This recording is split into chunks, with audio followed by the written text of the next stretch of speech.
सबका हमारे YouTube channel पर स्वागत है। सभी को मेरा राधे राधे। आज मैं आप सबको माघ पूर्णिमा के अवसर पर श्री सत्यनारायण भगवान की कथा सुनाने जा रही हूँ। तो आप सबसे मेरा विनम्र निवेदन है कि कमेंट बॉक्स में श्री सत्यनारायण भगवान की जय जरूर लिखिएगा। तो बोलिए सत्यनारायण भगवान की जय। तो आइए सुनते हैं श्री सत्यनारायण भगवान की कथा। पुरातन काल में सोनक आदि ऋषि नैमिषारण्य स्थित महर्षि श्री सुत जी के आश्रम में पहुँचे तथा श्री सुत जी महाराज से पूछा कि सांसारिक दुखों एवं कष्टों से मुक्ति पाने के लिए सबसे सरल उपाय क्या है तथा किस व्रत या तपस्या को करने से मनोवांछित फल की प्राप्ति होती है, उसे हम सब सुनना चाहते हैं। तब श्री सुत जी कहने लगे कि यही प्रश्न नारद जी ने श्री विष्णु भगवान से किया था। तब भगवान विष्णु ने इसका एक ही उपाय बताया था, वह था श्री सत्यनारायण भगवान का व्रत। भगवान विष्णु ने सत्यनारायण का अर्थ सत्याचरण, सत्याग्रह,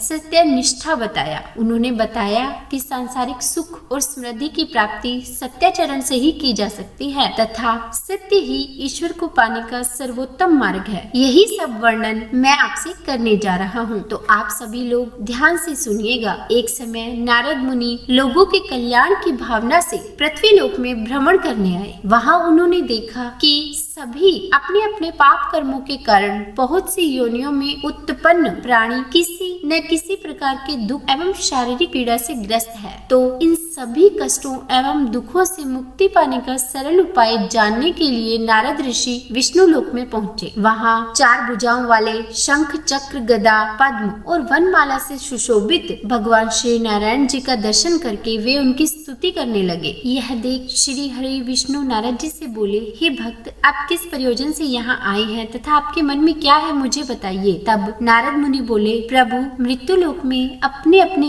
पाप कर्मों के कारण विभिन्न योनियों में जन्म लेने वाले सभी प्राणी किसी न किसी प्रकार के दुख एवं शारीरिक मानसिक पीड़ा से ग्रस्त हैं। हे भगवान, इन सभी कष्टों व दुखों से मुक्ति पाने का कोई तो उपाय होगा, वो बताइए, मैं जानना चाहता हूँ। तब श्री हरि विष्णु भगवान ने कहा कि हे वत्स, संसार के ऊपर अनुग्रह करने की इच्छा से आपने बहुत अच्छी बात पूछी है। जिस व्रत के करने से प्राणी मोह से मुक्त हो जाता है, उसे मैं अब आपको बताता हूँ। इसे अब आप सुनिए। भगवान सत्यनारायण का स्वर्ग और मृत्यु लोक में एक महान पुण्यदायी व्रत है। आपके स्नेह के कारण मैं इसे बता रहा हूँ। विधि विधान से भगवान सत्यनारायण जी का व्रत करके मनुष्य शीघ्र ही सुख प्राप्त करता है और अंत में मोक्ष प्राप्त करता है। भगवान विष्णु की बातें सुनकर नारद मुनि बोले, प्रभु, इस व्रत को करने का क्या फल मिलता है, इसका विधि विधान क्या है तथा इस व्रत को किसने किया, यह सब मुझे विस्तार पूर्वक बतलाइए, मैं इसे सुनना चाहता हूँ। तब श्री हरि विष्णु ने कहा कि यह सत्यनारायण व्रत दुख, शोक, शारीरिक एवं मानसिक कष्ट आदि का नाश करने वाला है तथा धन धान्य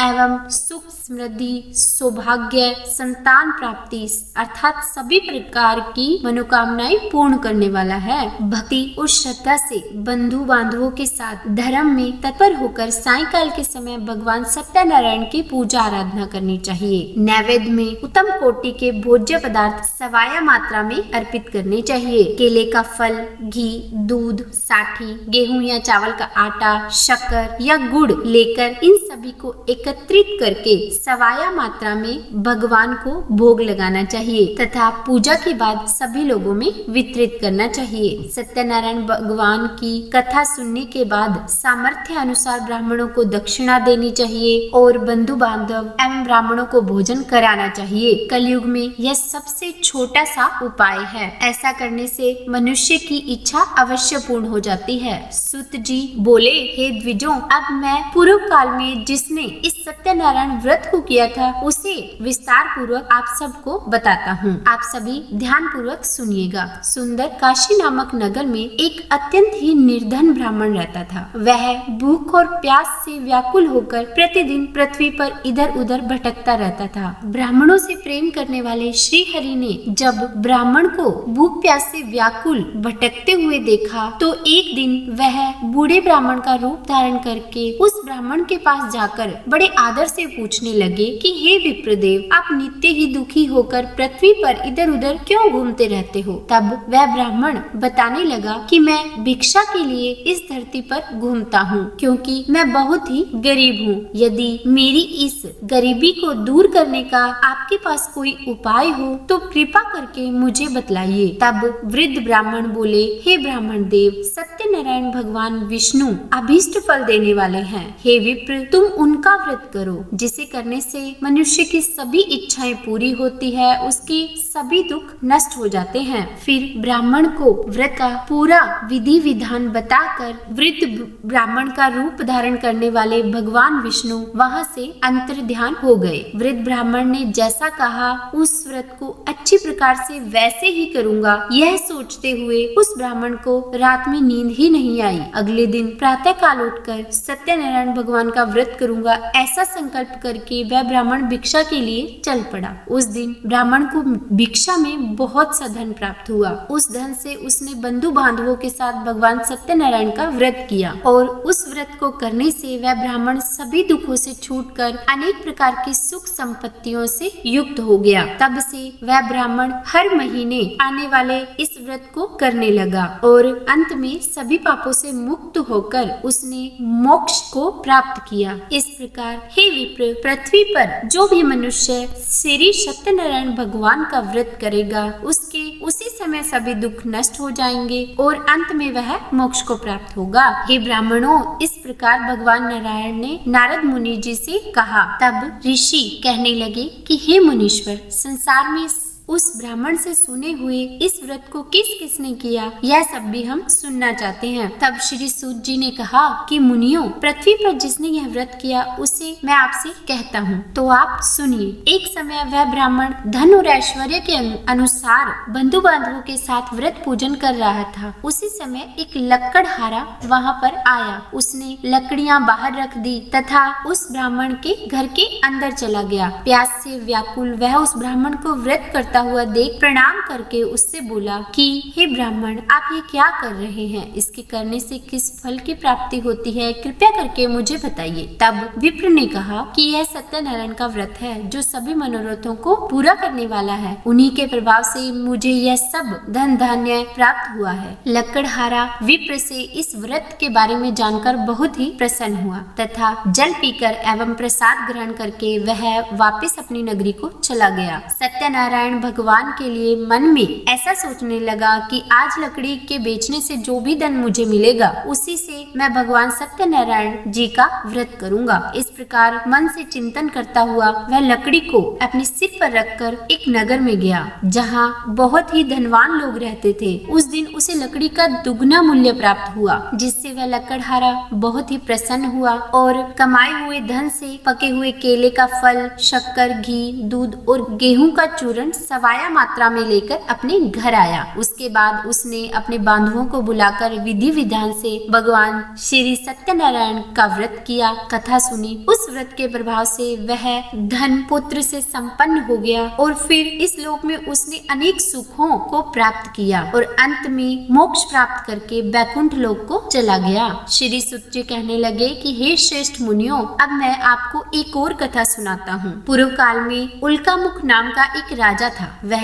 जितेंद्रिय, सत्यवादी और बहुत ही बुद्धिमान था। वह विद्वान राजा प्रतिदिन मंदिर जाता और ब्राह्मणों को धन देकर और गरीबों को दान देकर उनके कष्ट दूर करता था। कमल के समान मुख वाली उसकी धर्म पत्नी शीला विनय एवं सौंदर्य आदि गुणों से संपन्न थी और पतिव्रता थी। राजा एक दिन अपनी धर्म पत्नी के साथ भद्रशिला नदी के तट पर श्री सत्यनारायण भगवान का व्रत कर रहा था। उसी समय व्यापार के लिए अनेक प्रकार की पुष्कल धनराशि से संपन्न एक साधु नाम का बनिया वहां आया। भद्रशिला नदी के तट पर नाव को स्थापित करके वह राजा के पास गया और राजा को उस व्रत में दीक्षित देखकर विनय पूर्वक पूछने लगा। साधु ने कहा, राजा, आप भक्ति युक्त मन से यह क्या कर रहे हैं? कृपया करके मुझे यह बताइए, मैं यह सुनना चाहता हूँ। तब राजा बोले कि हे साधु, पुत्र आदि की प्राप्ति की कामना से अपने बंधु बांधवों के साथ मैं यह भगवान विष्णु का व्रत एवं पूजन कर रहा हूँ। राजा की बात सुनकर साधु ने आदर पूर्वक कहा कि हे राजन, इस विषय में आप मुझे कृपया करके विस्तार से बतलाइए। आपके कथा के अनुसार मैं भी यह व्रत एवं पूजन करना चाहता हूँ, क्योंकि मुझे भी कोई संतान नहीं है। मुझे विश्वास है कि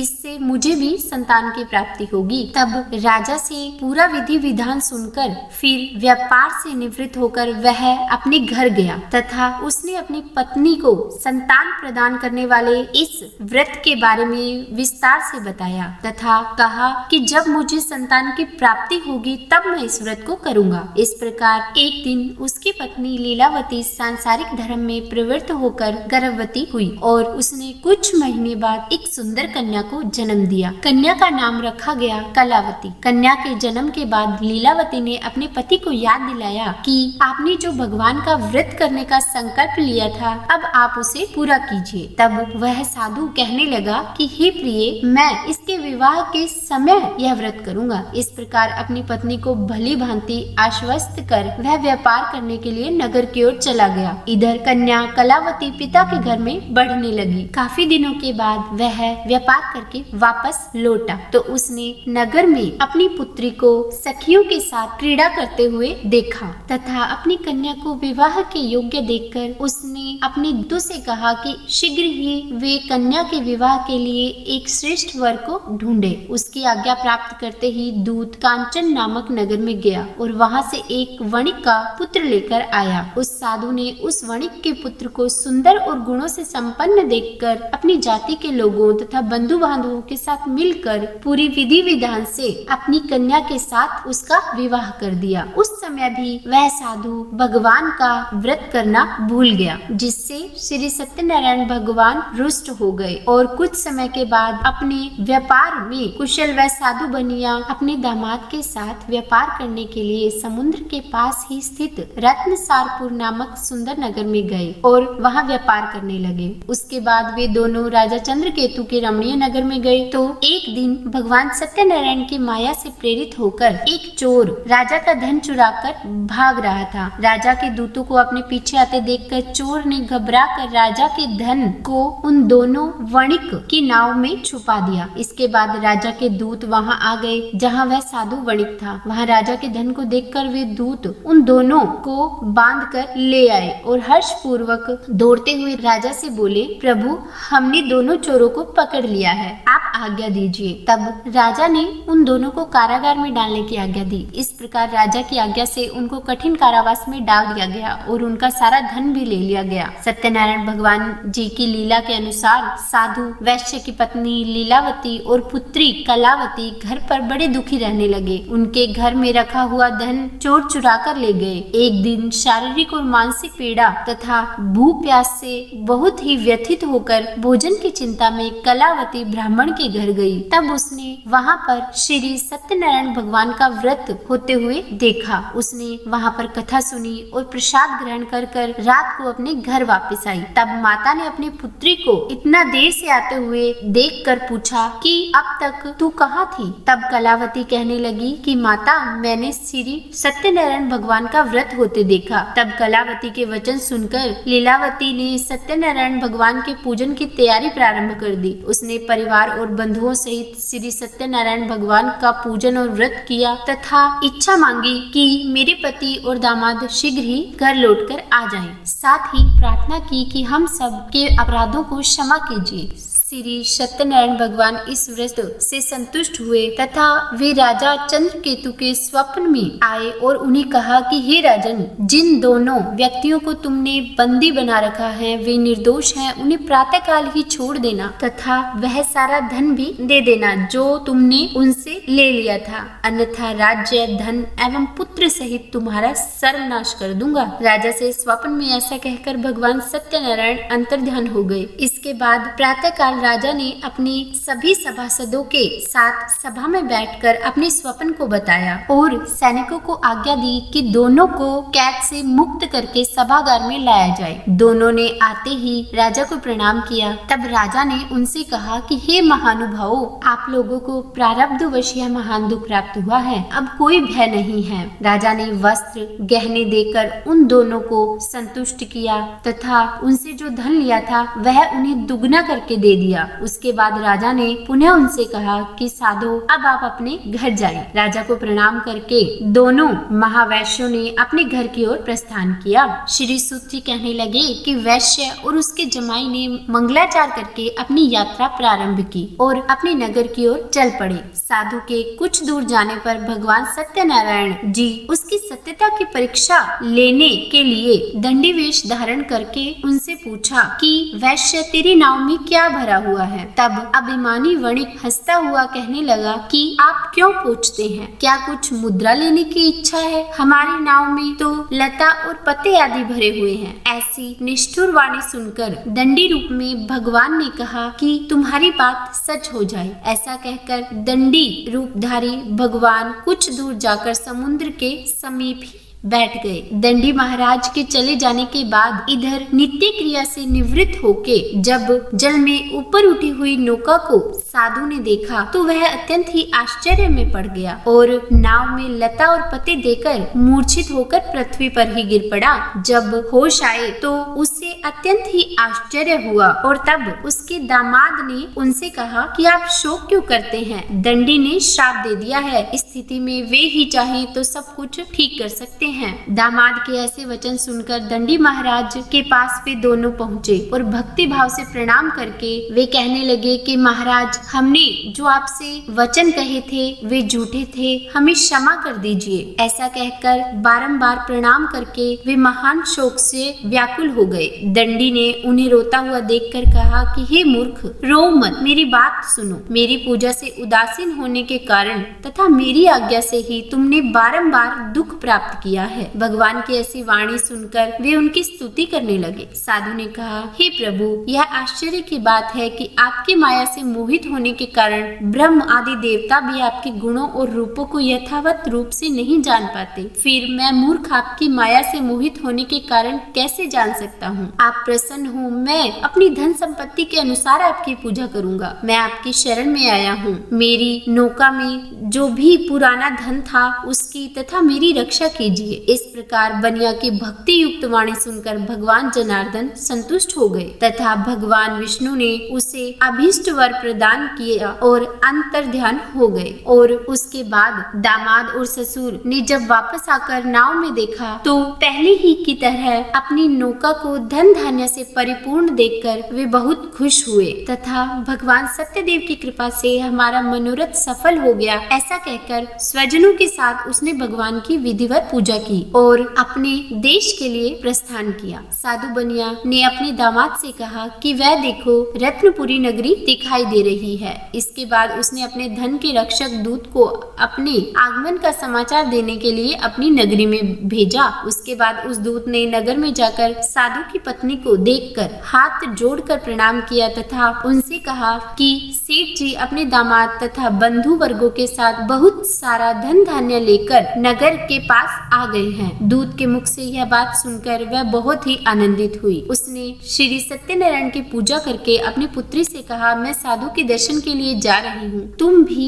कार्य पूर्ण करके शीघ्र ही आ जाना। परंतु कलावती पूजन और प्रसाद छोड़कर पति के दर्शन के लिए चली गई, जिससे सत्यनारायण भगवान रुष्ट हो गए और उन्होंने उसके पति को तथा नौका को धन के साथ जल में ही डुबो दिया। जिसके बाद कलावती अपने पति को न देखकर महान शोक से रोती हुई पृथ्वी पर ही गिर पड़ी। अपनी कन्या को इस तरह रोता हुआ देखकर साधु बनिए ने मन में सोचा कि ये क्या हो गया, तथा कहने लगा कि हे प्रभु, मुझसे या मेरे परिवार से जो भी भूल हुई है उसे क्षमा कर दीजिए। वैश्य के दीनहीन वचन सुनकर सत्यनारायण भगवान प्रसन्न हो गए तथा तभी आकाशवाणी हुई कि वैश्य, तेरी कन्या प्रसाद छोड़कर यहाँ आई थी, इसीलिए इसका पति अदृश्य हो गया है। यदि वह घर जाकर प्रसाद ग्रहण करके लौटे तो उसका पति उसे अवश्य मिल जाएगा। आकाशवाणी सुनकर कलावती तुरंत अपने घर पहुंची तथा पूजन समाप्त किया एवं प्रसाद ग्रहण किया और उसके बाद वापिस आकर उसने अपने पति के दर्शन किए। उसके पश्चात वैश्य ने वहीं पर बंधु बांधवों के साथ सत्य नारायण भगवान का विधि पूर्वक पूजन किया और वह इस लोक में अत्यंत सुखों को भोग कर अंत में स्वर्ग लोक को चला गया। श्री सुत जी महाराज ने आगे कहा कि हे ऋषियों,